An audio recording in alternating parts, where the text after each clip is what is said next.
राज्याचे उपमुख्यमंत्री अजित पवार यांच्या विमानाचा आज बुधवार जानेवारी 28 रोजी लँडिंग दरम्यान अपघात झाल्याची माहिती समोर आली आहे।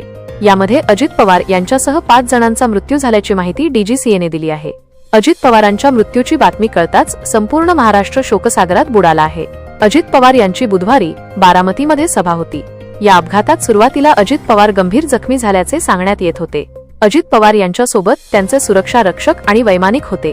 सकाळी 9 ते 9:30 दरम्यान हा अपघात झाल्याची माहिती समोर आली असून या घटनेमुळे संपूर्ण महाराष्ट्र दुःखाच्या महासागरात बुडाला आहे। डीजीसीएने दिलेल्या अधिकृत माहितीनंतर अजित पवार यांच्या मृत्यूच्या बातमीवर शिक्कामोर्तब झाले आहे। डीजीसीएने दिलेल्या माहितीनुसार महाराष्ट्राचे उपमुख्यमंत्री अजित पवार हे विमानात होते। त्यांच्यासोबत इतर 2 लोक म्हणजे एक पीएसओ आणि एक अटेंडंट तसेच 2 क्रू मेंबर्सही होते। सुरुवातीच्या माहितीनुसार अपघातात विमानातील कोणीही वाचले नाही। दरम्यान ही माहिती येताच खासदार सुप्रिया सुळे आणि खासदार सुनेत्रा पवार या दिल्लीवरून पुण्याकडे रवाना झाल्या आहेत। दरम्यान राज्यामध्ये पंचायत समित्या आणि जिल्हा परिषद निवडणुकीसाठी रणधुमाळी सुरू आहे। बुधवारी अजित पवार यांचा बारामती दौरा होता। या बारामती दौऱ्यासाठी ते सकाळी बारामतीसाठी प्रस्थान केले होते।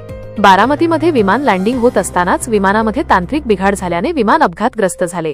अजित पवारांच्या राष्ट्रवादी काँग्रेसचे नेते हसन मुश्रीफ यांनी माध्यमांसमोर आपल्या भावना व्यक्त केल्या। त्यांच्या अश्रूंचा बांध फुटल्याचे दिसून आले।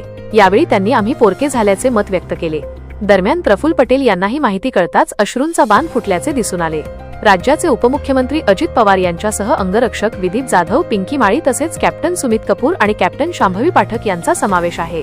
राज्याचे उपमुख्यमंत्री आणि लाडके नेते अजित पवार यांच्या निधनाची बातमी कळताच संपूर्ण महाराष्ट्र हादरून गेला आहे। त्यांच्या अकाली निधनाने संपूर्ण पुणे बारामतीच्या नागरिकांनी हंबरडा फोडला आहे।